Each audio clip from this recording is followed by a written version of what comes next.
Canal Multimedia Radio.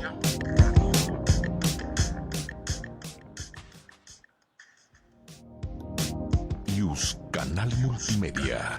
Derecho a tus oídos. Desde la Ciudad de México para el mundo. News Canal Multimedia Radio.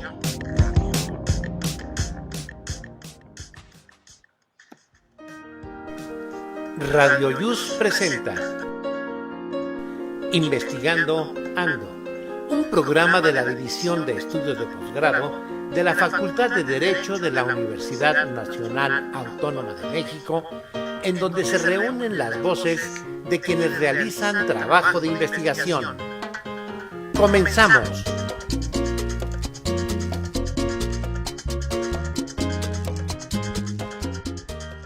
¿Qué tal? Muy buenas tardes, sean bienvenidos a esta emisión de su programa Investigando Ando, un programa dedicado para la difusión y promoción de la investigación de los estudiantes de posgrado. Obviamente de posgrado de la División de Estudios de Posgrado de la Facultad de Derecho de la UNAM. Sean bienvenidos hoy, 26 de abril de 2021.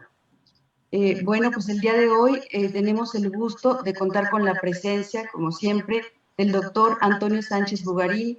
Doctor, ¿cómo se encuentra? Muy buenas tardes. Con un placer de saludarle, doctora, como siempre. Muy buenas tardes a todos nuestros radioescuchas y muchas gracias. Aquí estamos a la hora. Gracias, doctor. Bueno, el día de hoy también nos acompaña la licenciada Shelha Brito. Shel, ¿cómo estás? Eres estudiante ya de la maestría, me da mucho gusto. Te agradecemos que te encuentres el día de hoy con nosotros. Gracias, doctora. Buenas tardes a todas y todos. Es un gusto estar aquí con ustedes. Y bueno, contamos también con la presencia y el apoyo del licenciado Francisco Martínez Castañeda, quien no se encuentra aquí, no aparece en imagen, pero le agradecemos su apoyo. Bueno, doctor, fíjese que el día de hoy no es un día cualquiera y usted lo sabe.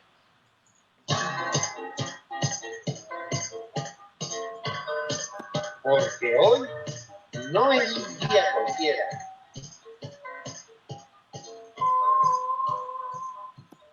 Y estimada doctora, ¿por qué no es un día cualquiera? Dice, doctor, le voy a platicar que un día como hoy, 26 de abril, pero de 1791, nació Samuel Morse, el inventor del telégrafo, obviamente el telégrafo eléctrico, y él es el autor de la clave que lleva su nombre. Un día como hoy, pero de 1824, se erige nada más y nada menos que el estado de San Luis Potosí. También un día como de hoy, pero de 1986, desgraciadamente, ocurrió uno de los mayores accidentes nucleares que hayan tenido lugar en la historia, que es el accidente de Chernobyl, y por eso la Organización de las Naciones Unidas ha instaurado el Día Internacional, este 26 de abril, para la recordación del desastre de Chernobyl.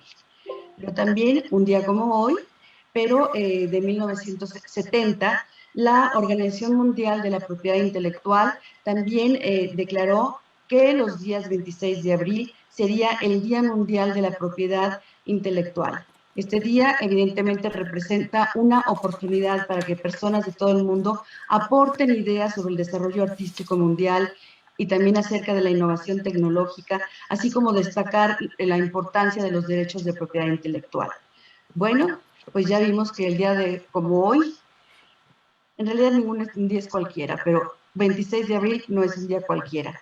Y bueno, Shelha Montserrat Brito Jaime, es un gusto tenerte en el programa y precisamente quisiéramos que nos platiques acerca del tema que has elegido para desarrollar tu investigación de maestría. Y en este sentido, primero quiero comenzar a felicitarte porque has ingresado al estudio de la maestría. Pero también el tema de tu investigación, que versa sobre el derecho humano a la buena administración. Y sobre esto yo quisiera preguntarte, ¿qué representa para ti el derecho humano a la buena administración? Y quiero pensar que es el derecho humano a la buena administración pública, ¿verdad? Sí, doctora. Bueno, primero que nada me gustaría agradecerles por la oportunidad de compartir con ustedes mi tema de investigación. Efectivamente, como usted ha comentado, recién acabo de ingresar a la maestría en Derecho Constitucional y bueno, esto ha representado para mí un reto muy grande, a pesar de que he traído mi tesis de licenciatura a la maestría. Ya digamos hay un camino recorrido al respecto, un camino digamos conceptual, porque en realidad hay todo un campo que me falta explorar y es precisamente en la parte de la definición de una buena administración pública donde podemos encontrar pues algunas vaguedades o algunos conceptos que podrían resultar subjetivos. Este concepto se ha desarrollado en mayor medida en Europa, a nivel iberoamericano también, y en algunas regiones de América Latina, pero traído de allá.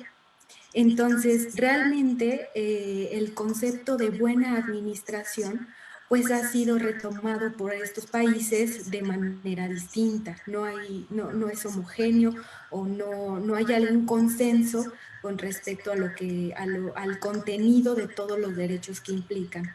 Sin embargo, de algo que podemos tener certeza, pues es que el derecho humano a una buena administración pública pone en el centro del ejercicio de la administración pública, como precisamente usted mencionaba, a las personas.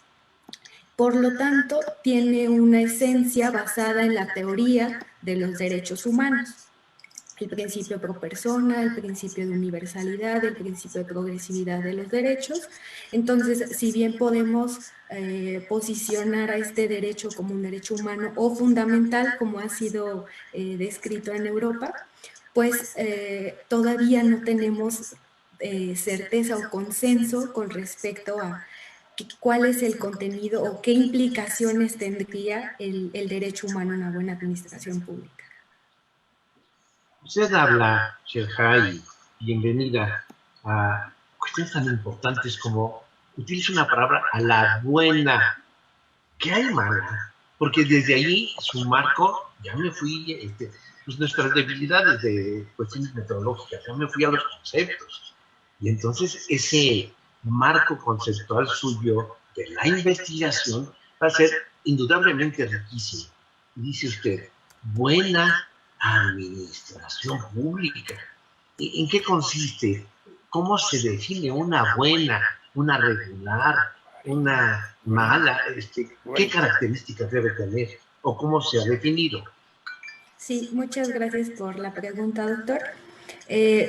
Como ustedes lo han mencionado, este es el aspecto toral de la investigación, el caracterizar qué es lo que debe de contener una administración pública, digamos en el sentido simple. Pero más allá de eso, ¿qué debe tener una buena administración pública?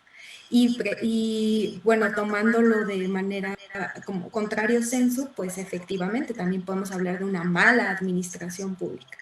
Y bueno, a la luz de las interpretaciones de la actualidad, en donde nos encontramos en una sociedad heterogénea, en donde hay diferentes intereses o una forma distinta de ver la relación del Estado, la administración pública con las y los particulares, pues debemos entender que una buena administración pública hace efectivos esos derechos de cada una de esas personas.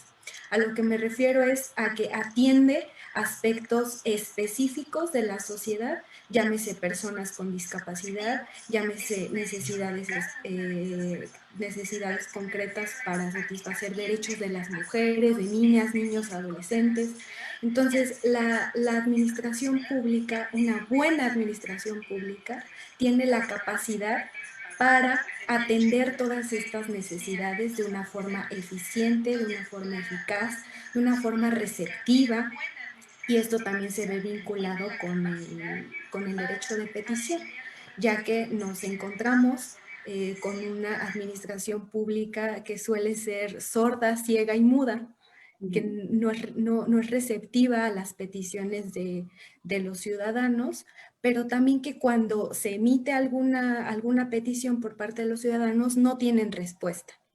Entonces, estas son algunas de las características que debe tener una buena administración pública.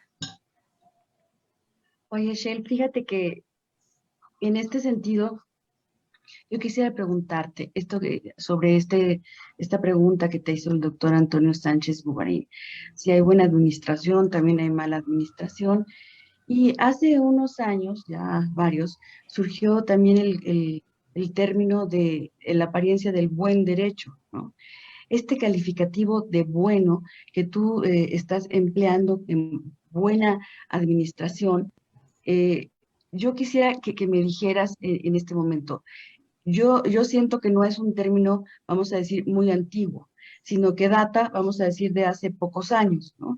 Y quisiera que me dijeras más o menos a partir de cuándo y en dónde, y en este caso, cómo lo estamos tomando nosotros los mexicanos en nuestro ordenamiento jurídico. Dices que hay diversidad, que cada estado, de los que lo están tomando, lo toman de manera diferente. Dime más o menos hace cuánto que se empieza a gestar este término de la buena administración y en qué sentido se está recogiendo en el ordenamiento jurídico mexicano, si es que se está adoptando en nuestro sistema jurídico mexicano. Sí, efectivamente, doctora. En la Constitución de la Ciudad de México, que se promulgó recientemente en el 2017, recoge este derecho humano. Tiene la Constitución de la Ciudad de México se caracteriza por, o al menos así se ha denominado, como una carta de derechos. Y en ese sentido ha incorporado el derecho humano a una buena administración pública, el derecho a la ciudad, ha tenido algunos aspectos progresivos. Se considera una constitución progresista.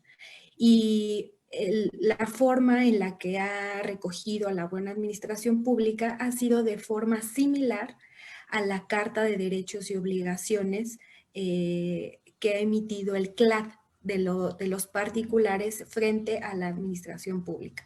El CLAD es un organismo intergubernamental internacional en el que en una organización iberoamericana se ha plasmado la forma en la que debería de ser regulado este derecho, entre otros.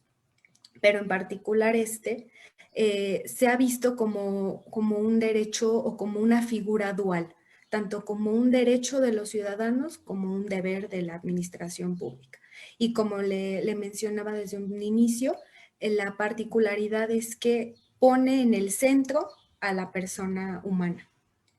Entonces, de ahí se derivan diversos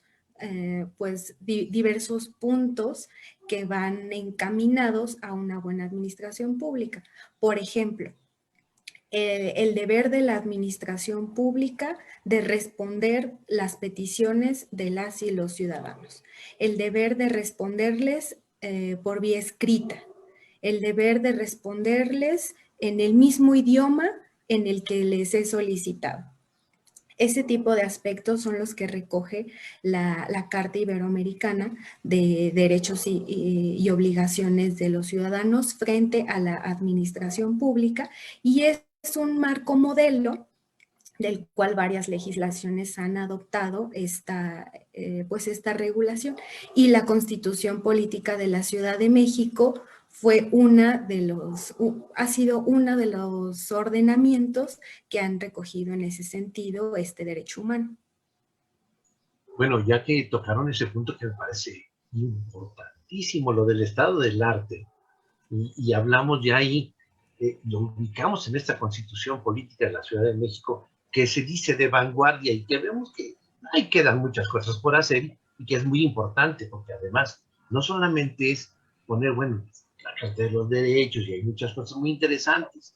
Sí, pero suceden otras cosas en el ámbito, como usted lo decía, Shenja, en el ámbito regional, en este caso latinoamericano con el CLAD, pero también tenemos un antecedente que usted ha mencionado que es muy importante, lo de Europa en el 2000, Entonces, creo que hay experiencias muy interesantes en otras esferas, en otros ámbitos internacionales, tanto regionales como europeos, donde se habla de este tema. Cómo tropicalizar esos momentos de avance, estos chispazos que son muy importantes, esos retos que nos han puesto la propia sociedad, porque en su trabajo tiene que tocar también el aspecto de la soberanía, y la soberanía de acuerdo al contexto como estamos viviendo ahora, porque como lo teníamos con Bodino, etcétera, etcétera, ya cambia, y hay retos que se están imponiendo. Ante estos retos, Shelha, ¿cómo está abordando usted su investigación? Sí, doctor, como usted lo menciona, un antecedente muy importante para este derecho humano es la Carta de Derechos Fundamentales de la Unión Europea. En el 7 de diciembre del 2000, el Parlamento Europeo, el Consejo y la Comisión de la Unión proclamaron esta Carta de Derechos en Bruselas, Bélgica, y en el artículo 41 se encuentra esbozado, y digo esbozado porque es una regulación que requiere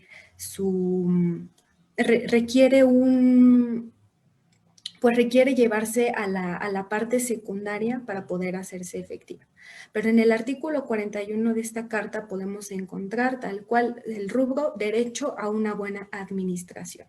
Y bueno, tropicalizado es primero necesario hacer mención que nos estamos refiriendo a la administración pública. Tenemos administración pública y tenemos administración privada, por lo tanto, al traerlo a las cartas de derechos latinoamericanas y particularmente en México, sí debemos ser específicos y decir administración pública. Y bueno, los retos que se enfrentan pues son sociedades distintas. En realidad, históricamente, Europa y las conquistas de derechos no han sido como las de nuestro contexto latinoamericano y como nuestro contexto mexicano.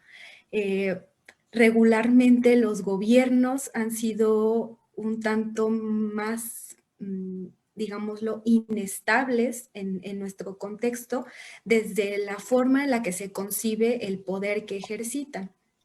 Y desde ese sentido, en México le hemos dado cierta preponderancia al principio de legalidad, visto como la aplicación directa de la norma.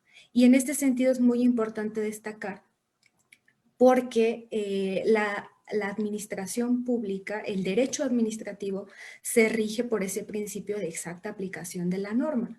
Entonces, aquí el reto que yo advierto es cómo conciliar el hecho de que una administración pública pueda ejercer facultades que incluso puedan ir un poco más allá de lo que textualmente señala la norma, pero para beneficio de las personas. Es decir, que se salga de ese margen siempre y cuando sea en protección de derechos.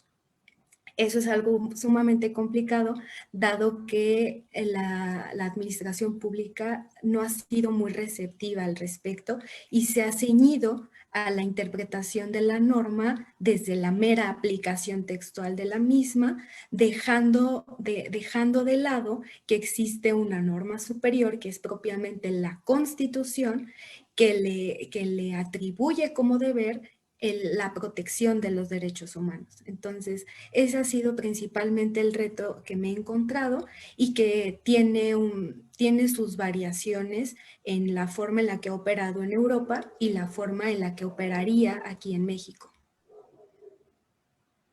Yo quisiera comentarte sobre esto que estoy escuchando. ¿Tú crees que en nuestro país se encuentre ya, vamos a decir, todo dispuesto para recibir la idea de la buena administración? Sabemos que está en la Constitución Política de la Ciudad de México, pero vamos, los ciudadanos estamos preparados para manejar y para ubicarnos, para pararnos en el concepto de del derecho a la buena administración. Es una pregunta muy interesante, doctora, y de hecho yo todavía sigo construyendo esta parte. Lo que he pensado es que una buena administración es incluso un reclamo social. Es algo necesario para muchos, sin embargo, por cada derecho también hay obligaciones. Entonces, conlleva responsabilidades. Y esa clase de responsabilidades es algo a lo que las y los ciudadanos debemos estar dispuestos a asumir. ¿A qué me refiero con esto? Por ejemplo, las autoridades que resuelven en materia administrativa muchas veces, y no solamente en materia administrativa, también en otros ámbitos, pero suelen hacer referencia a que a que reciben escritos, por ejemplo, o reciben peticiones que son vagas, que son solamente para demorar las resoluciones, o que tienen implicaciones pues que van más allá de la finalidad de resolver el problema, de resolver el aspecto que está en litigio. Entonces, desde ese lado, debemos de estar conscientes que parte de una buena administración pública la hace tanto el Estado como las y los ciudadanos. Todos los que formamos parte de esta comunidad social política, pues debemos de alguna manera abonar a que se lleve a cabo. Más allá de los recursos que implicaría, porque necesariamente al ser un cambio conceptual, al llevarlo a la práctica, pues también conlleva un esfuerzo por parte de la administración pública. Si la intención es que las cosas cambien, que las cosas no sigan este curso que nos choca, que nos molesta o que nos parece que no es el correcto, pues entonces implicaría hacer un esfuerzo adicional, y parte de ese esfuerzo adicional es la parte presupuestal. Las implicaciones de eso son motivo de otro estudio, sin embargo es preciso que lo tengamos presente. Y por otro lado, esa corresponsabilidad de como ciudadanos, de qué manera nos dirigimos a la administración pública, pues sí creo que representaría un reto. Por eso es que comentaba que desde ese lado, si estamos preparados como sociedad mexicana para hablar de una buena administración pública, digamos que es esa parte la que todavía me falta resolver, pero ciertamente creo que es un reclamo social, y que si estamos advirtiendo que las condiciones que nos brinda en este momento la administración pública no son las óptimas, pues debemos hacer el esfuerzo para un cambio. Dentro de su investigación, usted busca un beneficio en el sentido social y va dirigida precisamente a los justiciables, porque en ocasiones se ven desprotegidos y hay una cuestión de incertidumbre, ¿qué está pasando? Y aquí es donde precisamente también tocamos esa transversalidad de los derechos humanos. En este sentido, su investigación sobra la justificación y está excelentemente bien definido. ¿Cómo ha observado usted a esos justiciables, ese descontento que tienen hacia esa administración? Sí, doctor. Como usted lo menciona, parte del sector de la población que se vería beneficiado por esta modificación en una reforma constitucional son las y los justiciables. Y con las y los justiciables me refiero a todas las personas que deseen hacer efectivo algún derecho, y propiamente un derecho humano.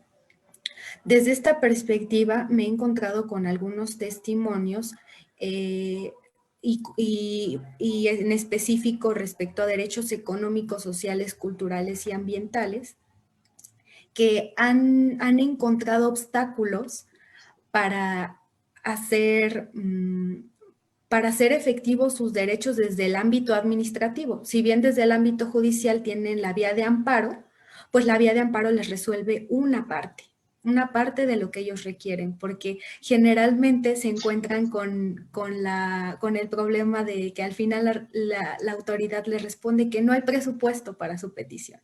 Entonces, este aspecto es algo sumamente importante y por eso el derecho humano a una buena administración da en el punto de cómo se deben entonces administrar los recursos para que se hagan prioritarios estos derechos. Entonces, por eso es que es tan importante para los justiciables el que tengan una herramienta o un mecanismo para ya poder inhibir ese argumento de es que no hay presupuesto. Entonces, desde ese lado, y como le decía en particular respecto a derechos económicos, sociales y culturales, que son en donde la administración pública tiene en mayor medida una directa injerencia o en donde tiene la oportunidad de remediar estas necesidades sociales, es donde recaería principalmente. Por otra parte, se habla de la transversalidad de los derechos humanos. En este sentido, ¿de qué manera se puede vivir esta transversalidad de los derechos humanos en el ámbito de la administración pública? Sí, doctora. La transversalidad de los derechos humanos es uno de los conceptos más importantes para esta investigación, puesto que solemos estudiar a los derechos humanos desde el ámbito jurisdiccional, es decir, solemos pensar que los derechos humanos se encuentran únicamente en la parte penal o en ámbitos del derecho que no se centran en todos los campos del derecho. Y hay mucha controversia al respecto.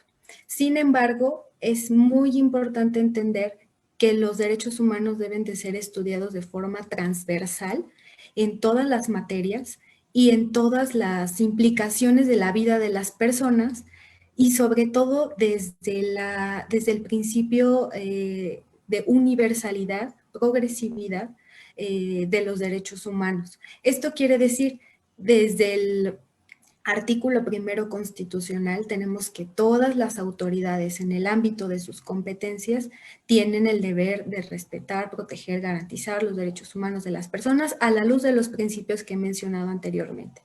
Entonces, desde ahí se puede desprender que los derechos humanos van de forma transversal por todo el derecho. Entonces, van recayendo o van cruzando por todas las ramas del derecho y por varios ámbitos del derecho y por lo tanto desde la administración pública deben de ser observados. En este sentido, con esto que usted comenta, vemos que necesariamente, además de su técnica documental, requiere la utilización de la técnica de campo. ¿Qué ha pensado usted para aplicar la técnica de campo? ¿Qué instrumentos ha diseñado o está diseñando ya para poder obtener de ese universo en donde usted se va a centrar las respuestas que usted requiere para su argumento? Sí, doctor. Efectivamente, esa parte del estudio de campo o diversas técnicas que debo de emplear como estudio de campo son muy importantes para poder saber si en la práctica se puede concebir de la misma manera. Y desde esa perspectiva, lo que me he planteado todavía no están elaboradas, pero sí las considero como cruciales en el momento en el que las realice. Entrevistas a legisladores primero para saber si existe interés en la agenda política para poder llevar a cabo la reforma constitucional que estoy planteando.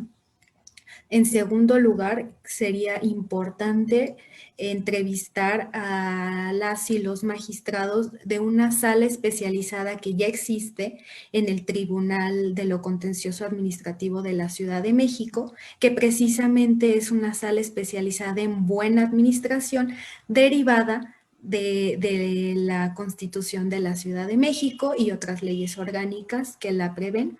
Entonces, para mí sería muy interesante saber la forma en la que están resolviendo para poder entender cuál es el contenido de ese derecho en este ámbito local.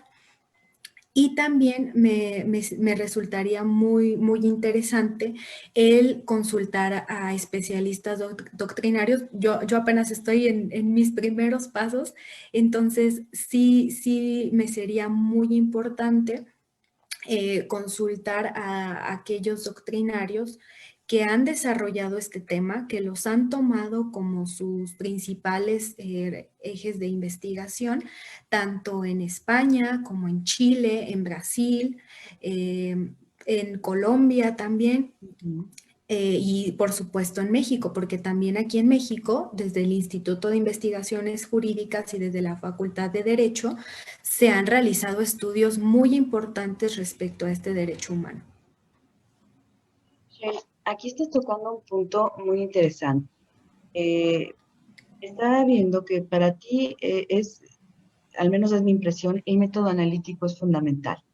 Y has hecho una relación en donde plasmas algunos autores en los cuales te vas a basar y a través de los cuales vas a utilizar el método analítico. Me interesa mucho, platícame, ¿de qué autores hablas? Ahí vi, por ejemplo, a Jaime Rodríguez Arana, pero tienes otros, platícame, por favor. Sí, así es, doctora. El método analítico va a ser el eje rector, o ese es el plan, que sea el eje rector de toda la investigación, y de ahí desgloso algunos otros métodos como el derecho comparado, la historia del derecho, que deben ser auxiliares. Y desde los autores, el doctor Jaime Rodríguez Arana ha sido uno de los pioneros en hablar de este tema y de hecho lo ha acuñado como su tema de investigación a nivel Iberoamérica. Entonces, sin duda, debo de retomar al doctor Jaime Rodríguez Arana, al doctor Breuer Carías también, al doctor Jorge Fernández Ruiz desde el ámbito mexicano, porque él fue el que lo trajo aquí, de hecho. Tuve la fortuna de que el doctor Jorge fue mi director de tesis de la licenciatura y consulté sus textos en los que se refiere a la buena administración pública. Entonces, desde ese tema son mis autores principales. Ahora, desde el ámbito de los derechos humanos, deberé retomar a autores como Gregorio Peces Barba y otros clásicos, los clásicos de los derechos humanos. También retomo algunas teorías, como por ejemplo la de Robert Alexy, para poder establecer como el marco en el que se ha desempeñado la parte de los derechos humanos a nivel jurisdiccional en nuestro país. También retomo algunas teorías como el neoconstitucionalismo y ahí tomo algunos postulados propuestos por Zagrebelsky, por ejemplo, y desde las nuevas posturas sobre la teoría del derecho y el Estado globalizado, me apoyo de bibliografía como por ejemplo de Bobbio, Norberto Bobbio, y de Bauman. Esos son algunos de los autores, doctora. Gracias. Sin lugar a dudas, con esos autores que usted menciona precisamente, el justnaturalismo y la teoría de los derechos fundamentales de Alexy, le van a servir y están, pero sin ni mandados a hacer esas teorías para su tema.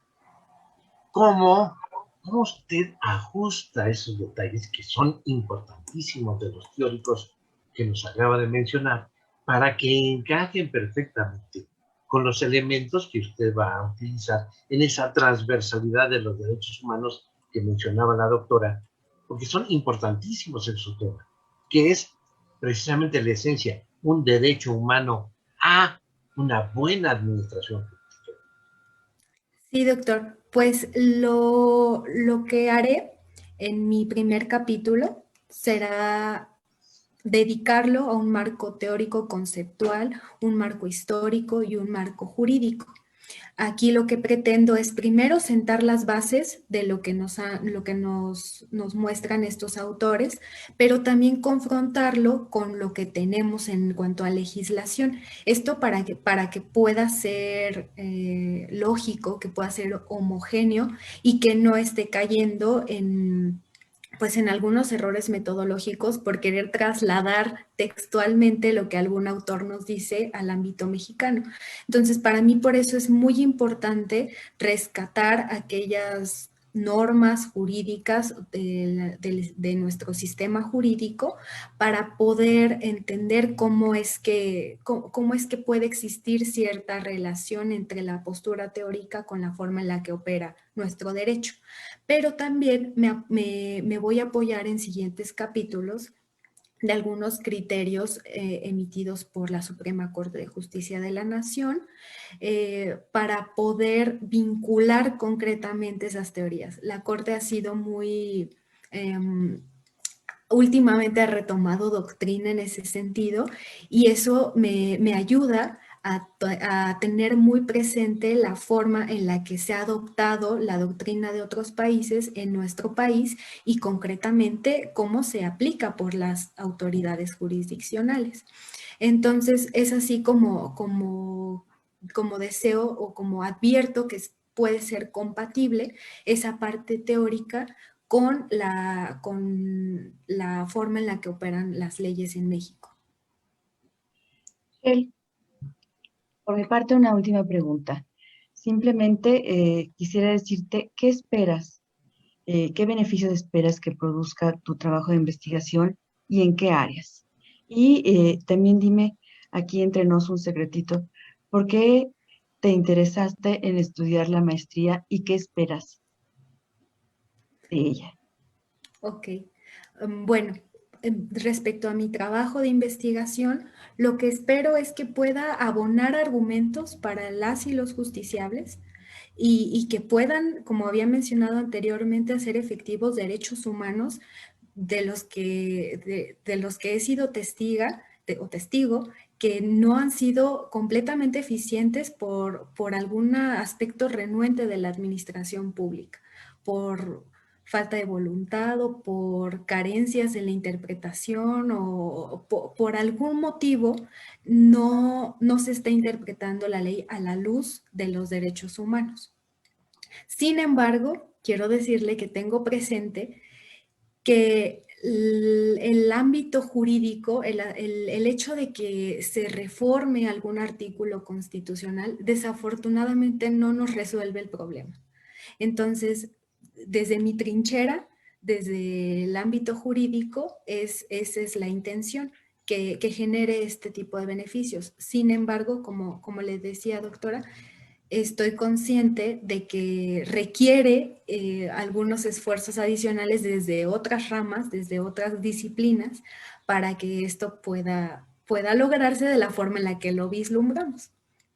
Y sobre la segunda pregunta que me hacía, bueno, lo que yo espero de la maestría, pues primero la empecé de cierta forma por desarrollo personal. La empecé pues para no sentirme estancada hasta cierto punto, se lo confieso. Pero ya sobre la marcha me he dado cuenta que la maestría nos brinda muchas herramientas para el ámbito profesional. Creo que quienes estamos o intentamos estar conscientes de que la legislación en México es muy adecuada, pero que falta que se aplique con verdadera voluntad o falta que se haga efectiva por otros medios, pues sabemos que requiere de estudiosos o de juristas de juristas o de estudiosos del derecho que estén comprometidos con los valores y principios del derecho. Y creo que la maestría es lo que hasta el momento me ha aportado, el reforzar esos principios y valores que como abogada y como todos los abogados debemos tener.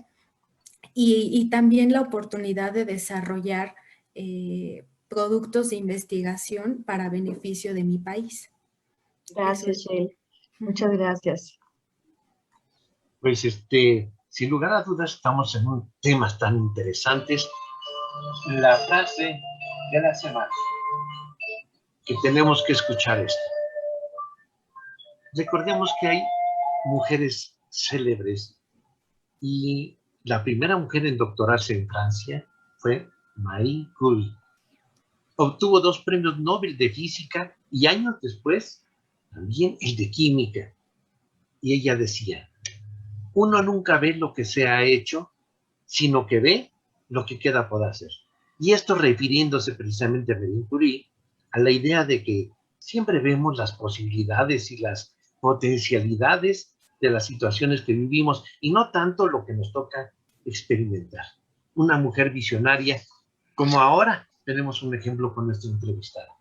Pues doctora, creo que con esto podemos ir cerrando y para ello este programa agradecemos mucho la presencia de nuestra compañera maestranda Shelja Brito y también nuestros agradecimientos y reconocimiento para el doctor Raúl Juan Contreras Bustamante, nuestro director de la Facultad de Derecho, y al maestro Ricardo Rojas Areva, secretario general, quien nos otorgan siempre las facilidades para la realización de este programa. Les recordamos a todas y todos nuestros radioescuchas que estamos siempre aquí todos los lunes y los invitamos para que nos sintonicen en Radio Yus en Investigando Ando a las 2 de la tarde. Recuerden también seguirnos en las plataformas de Twitter, Facebook y YouTube. Buenas tardes a todas y todos. Radio Yus presentó Investigando Ando, un programa en donde se escuchan las voces de quienes hacen trabajo de investigación. Producción, División de Estudios de Posgrado de la Facultad de Derecho de la Universidad Nacional Autónoma de México.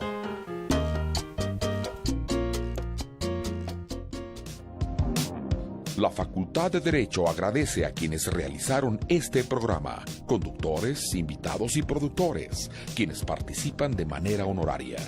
En Yus Canal Multimedia, Derecho a tus oídos.